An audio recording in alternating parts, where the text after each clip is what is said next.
Sa ngalan ng Ama at ng Anak at ng Espiritu Santo. Amen. Ang pagpapala ng ating Panginoong Hesukristo, ang pag-ibig ng Diyos Ama, at ang pagkikipagkaisa ng Espiritu Santo, naway sumainyong lahat. At sumainyo rin.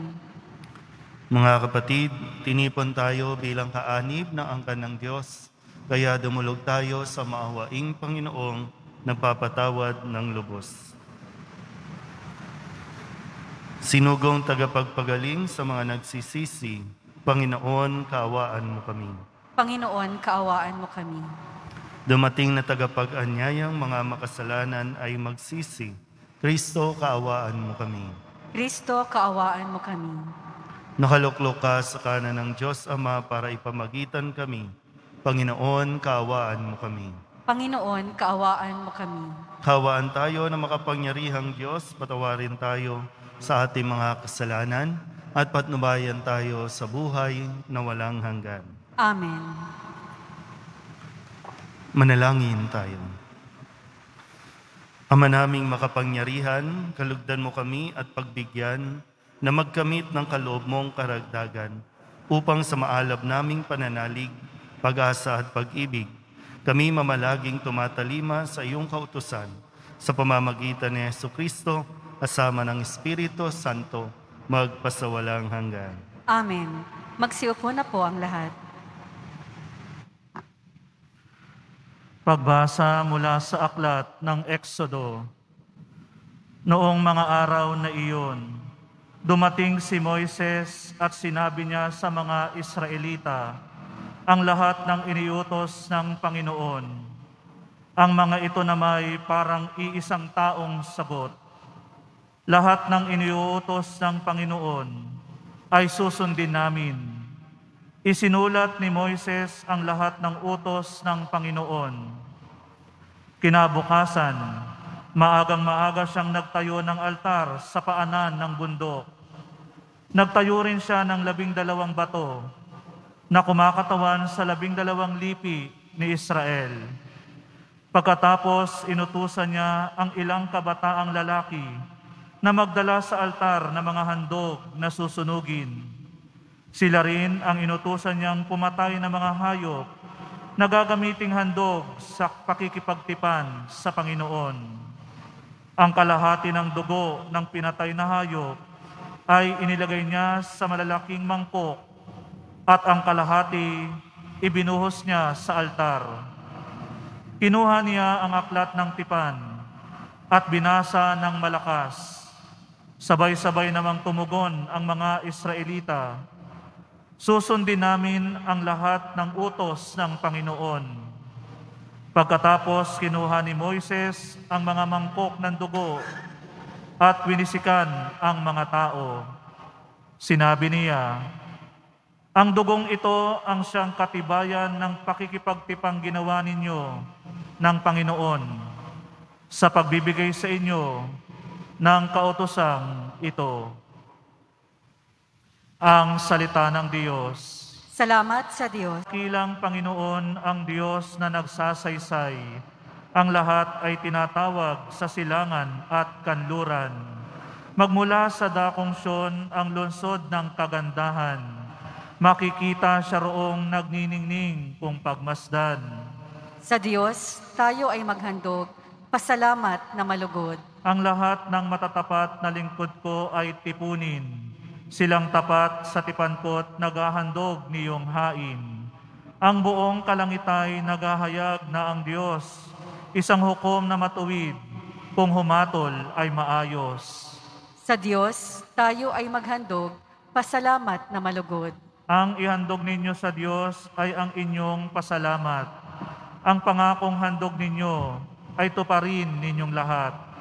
Kung kayo ay may bagabag, ako lagi ang tawagin. Kayo'y aking ililigtas, ako'y inyong pupurihin.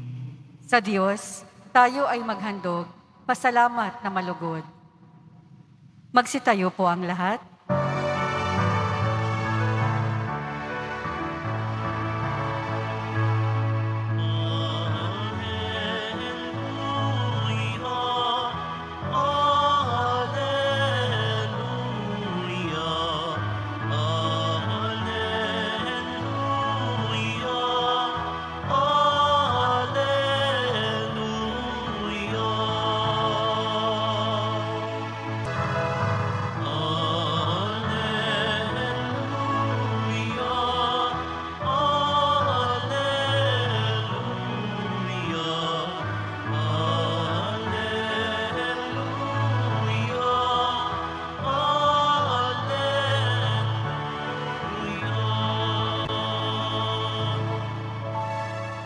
Sumainyo ang Panginoon.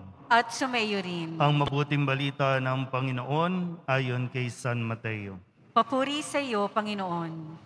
Noong panahong iyon, inilahad ni Jesus ang talinghagang ito sa mga tao. Ang paghahari ng Diyos ay katulad nito. May isang taong naghasik ng mabuting binhi sa kanyang bukid. Isang gabi, samantalang natutulog ang mga tao, dumating ang kanyang kaaway at naghasik ng masasamang damo sa triguhan. Nang tumubo ang trigo at magkauhay, lumitaw rin ang masasamang damo. Kaya't lumapit ang mga alipin sa puno ng sambahayan at sinabi rito, "Hindi po ba mabuting binhi ang inihasik ninyo sa inyong bukid? Bakit po may damo ngayon?" Sumagot siya, "Isang kaaway ang may kagagawan nito." Tinanong siya ng mga utusan, "Bubunutin po ba namin ang mga iyon?" "Wag," sagot niya. "Baka mabunot pati trigo. Hayaan na ninyong lumago kapwa hanggang sa anihan. Pag-aani, sasabihin ko sa mga tagapag-ani, tipunin muna ninyo ang mga damo at inyong pagbigkis-bigkisin upang sunugin, at ang trigo'y inyong tipunin sa aking kamalig." Ang mabuting balita ng Panginoon. Pinupuri ka namin, Panginoong Hesukristo. Magsiupo na po ang lahat.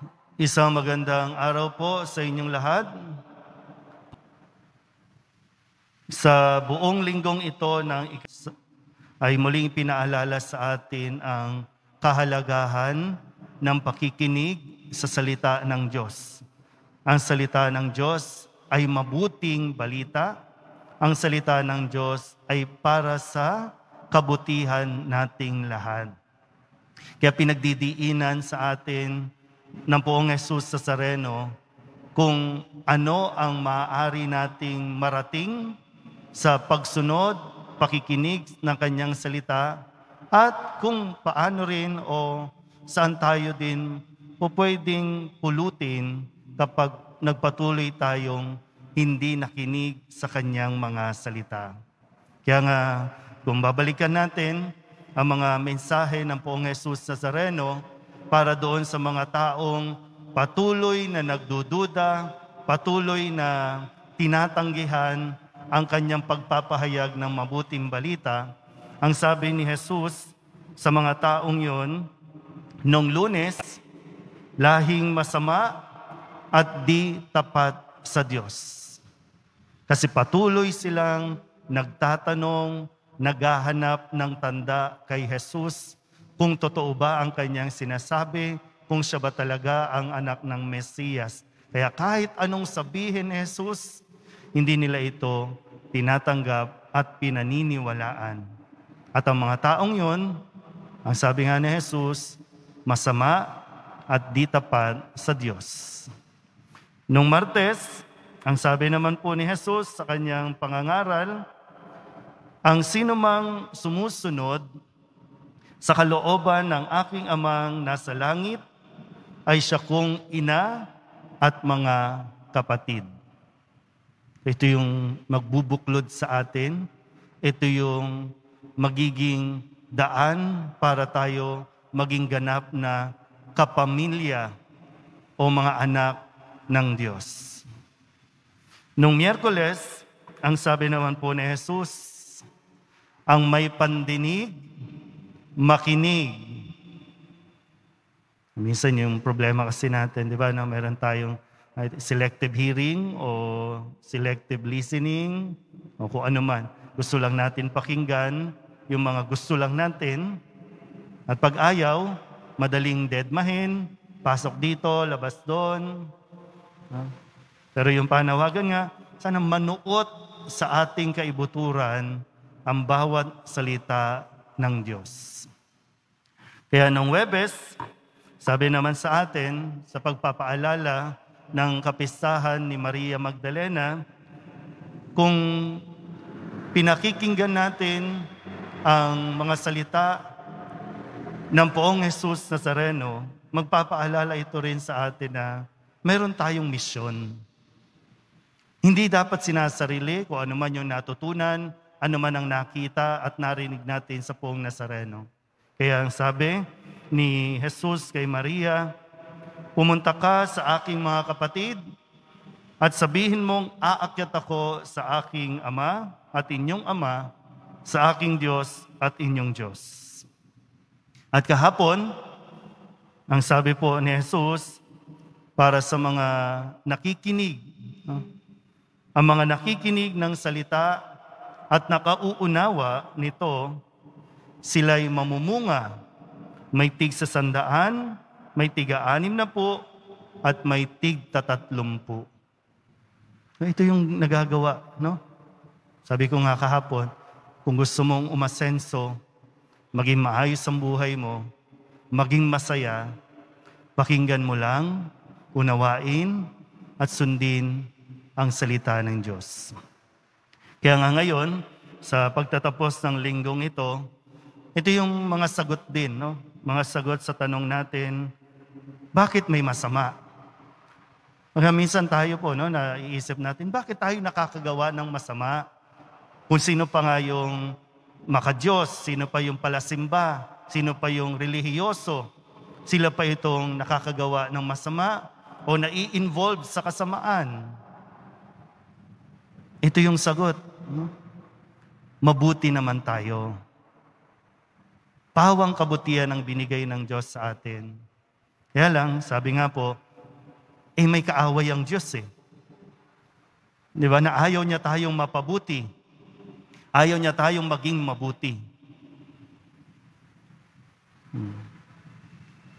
Kaya hindi hinusgahan ng Diyos ang bawat isa sa atin dahil sa ating mga nagagawang kamalian o minsan pagsuway sa kanyang utos. Kasi mas madalas, nakakalimutan natin ang salita ng Diyos at napapakinggan natin ang salita ng demonyo, ang salita ng kaaway, kaya tayo nakakagawa ng masama. Pero ano yung sabi po dito, no? Sa kauli-hulihan, ang sabi ng Diyos, tipunin muna ninyo ang mga damo at inyong pagbikis-bikisin upang sunugin. At ang mga trigoy inyong tipunin sa aking kamalig. Kaya nawa po hanggang sa huli, hanggang sa kaduluduluhan ng ating hininga o ng ating buhay, pagsumikapan natin pakinggan, unawain ang naririnig natin mula sa Poong Jesus Nazareno. Dahil ito ang magdadala sa atin sa isang buhay na masaya, matiwasay at mapayapa. Amen?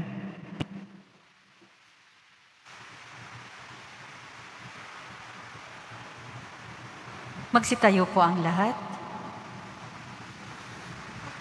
Minamahal ko mga kapatid, bilang marurupok at maihinang tao, iniluluhog natin sa ating Amang nasa langit ang ating mga kahilingan dahil sa kanyang habag at pag-ibig.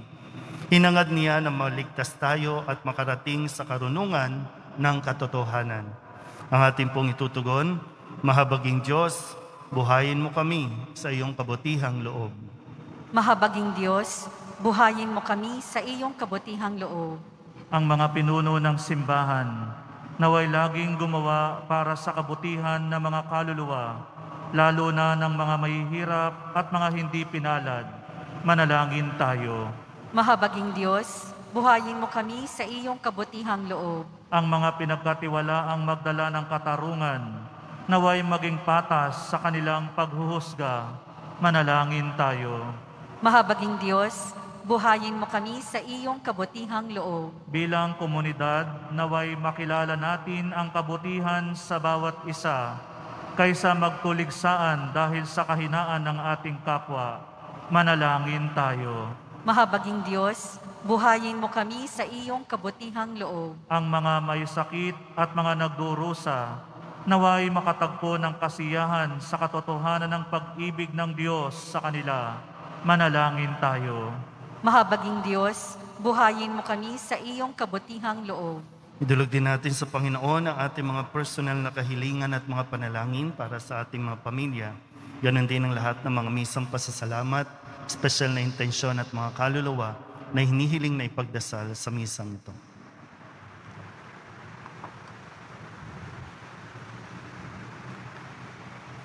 Ang lahat ng ito inihiling namin sa ngalan ni Kristong aming Panginoon. Amen. Magsiupo na po ang lahat.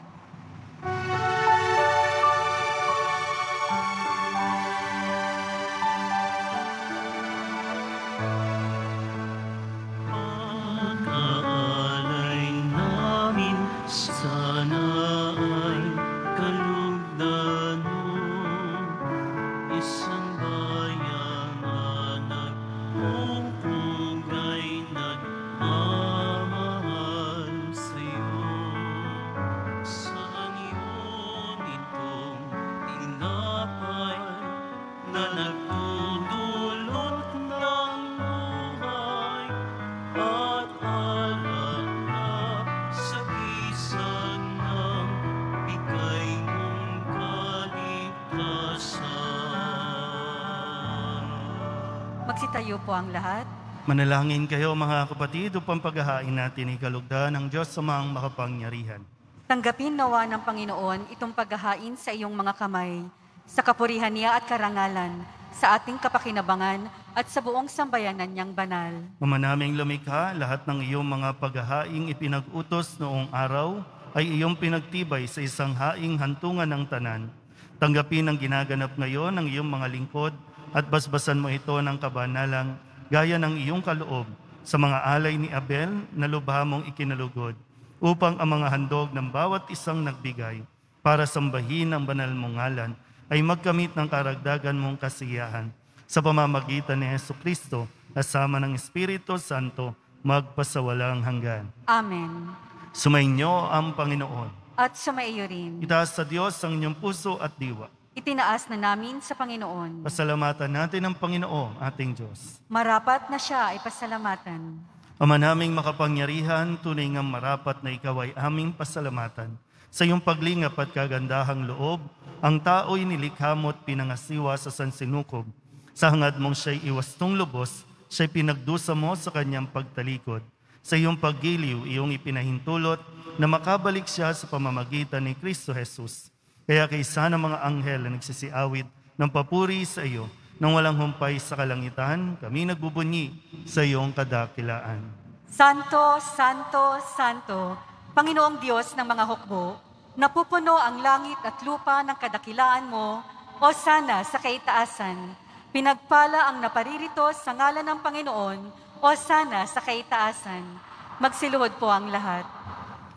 Ama naming banal, ikaw ang bukal ng tanang kabanalan.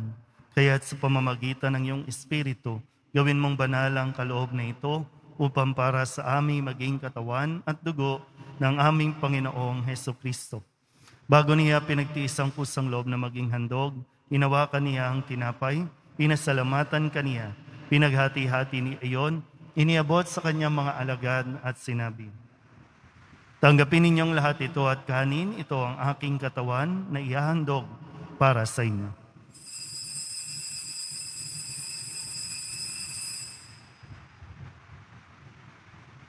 Gayun din naman nang matapos ang hapunan, hinawakan niya ang kalis, muli kaniyang pinasalamatan. Iniabot niya ang kalis sa kanyang mga alagan at sinabi, tanggapin ninyong lahat ito at tinumin. Ito ang kalis ng aking dugo, ng bago at walang hanggang tipan. Ang aking dugo na ibubuhos para sa inyo at para sa lahat sa ikapagpapatawad ng mga kasalanan. Gawin ninyo ito sa pag-alaala sa akin.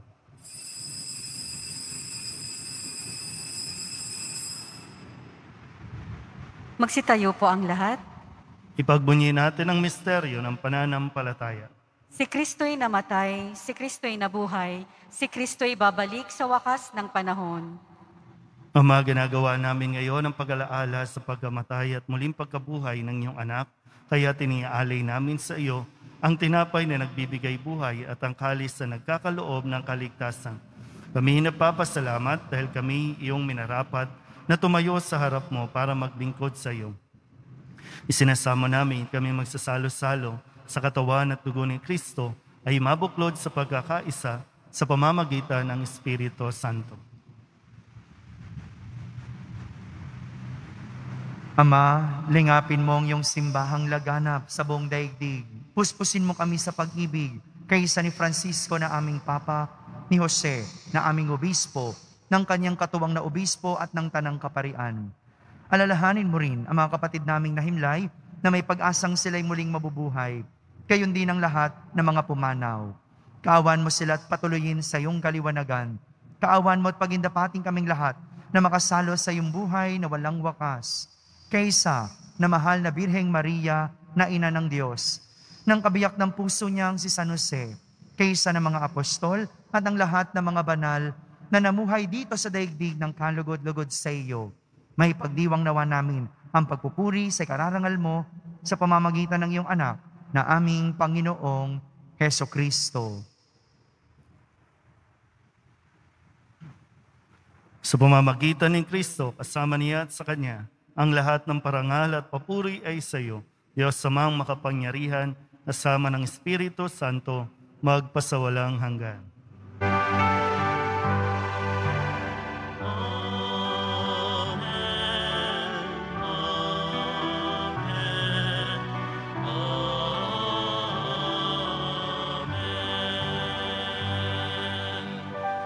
Buong kababaang loob tayong tumawag sa ating Panginoon ng Ama namin. Ama namin, Sumasalangit ka, sambahin ang ngalan mo, mapasa amin ang kaharian mo, sundin ang loob mo dito sa lupa para nang sa langit. Bigyan mo po kami ngayon ng aming kakanin sa araw-araw, at patawarin mo kami sa aming mga sala, para nang pagpapatawad namin sa mga nagkakasala sa amin. At huwag mo kaming ipahintulot sa tukso, at iadya mo kami sa lahat ng masama. hinihiling namin kaming iadya sa lahat ng masama, pagkalooban ng kapayapaan araw-araw, iligtas sa kasalanan at ilayo sa lahat ng kapahamakan, samantalang aming pinananabikan ang dakilang araw ng pagpapahayag ng tagapagligtas naming sa Heso Kristo. Sapagkat iyo ang kaharian at ang kapangyarihan at ang kapurihan magpakailanman. Amen. Panginoong Heso Kristo, sinabi mo sa iyong mga apostol, kapayapaan ang iniiwan ko sa inyo, ang aking kapayapaan ang binibigay ko sa inyo. Tunghayan mo ang aming pananampalataya at huwag ang aming mga pagkakasala. Pagkalooban mo kami ng kapayapaan at pagkakaisa ayon sa iyong kalooban, kasama ng Espiritu Santo, magpasawalang hanggan. Amen. Ang kapayapaan ng Panginoon ay laging sumainyo. At sumainyo rin. Magbigayan po tayo ng kapayapaan sa isa't isa.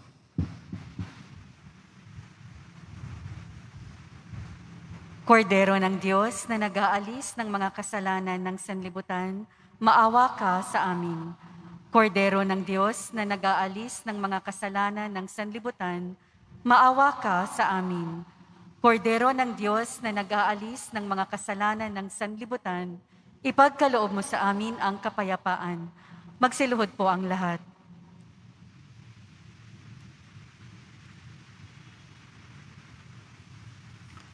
Ito ang kordero ng Diyos. Ito ang nag-aalis ng kasalanan ng sanlibutan. Mapalad ang mga inanyahan sa kanyang piging. Panginoon, hindi ako karapat-dapat na magpatuloy sa iyo, ngunit sa isang salita mo lamang ay gagaling na ako.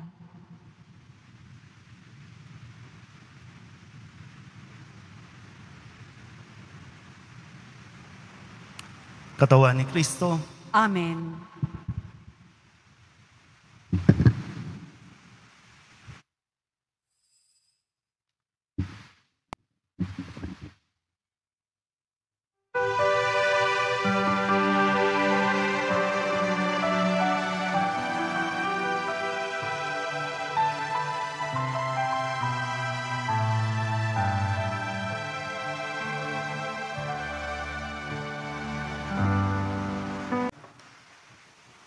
Ama naming mapagmahal, manatili kang kapiling ng iyong sambayanan na ngayon pinapakinabang mo sa iyong sariling buhay at gawin mong kami pasulong na makahakbang mula sa dati naming pagkamakasalanan patungo sa pagbabagong nagdudulot ng iyong kabutihan sa pamamagitan ni Heso Kristo kasama ng Espiritu Santo magpasawalang hanggan. Amen.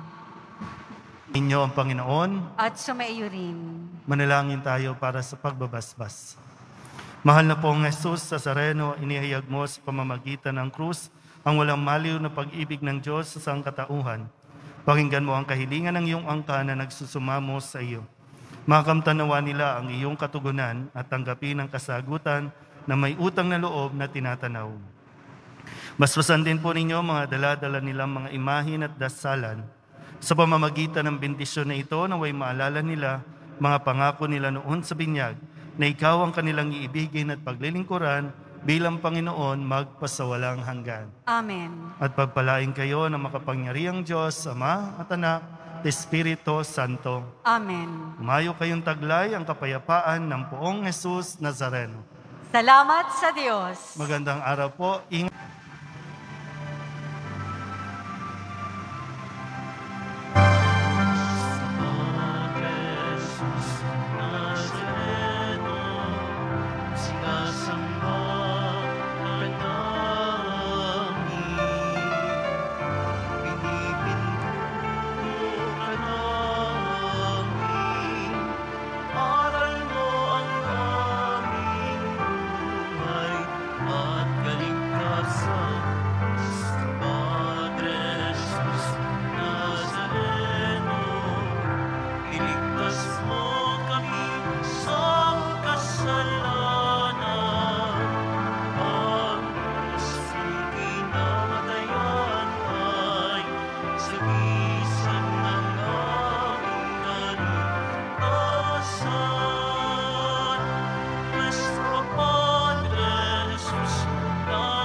Nuestro Padre Jesús Nazaret.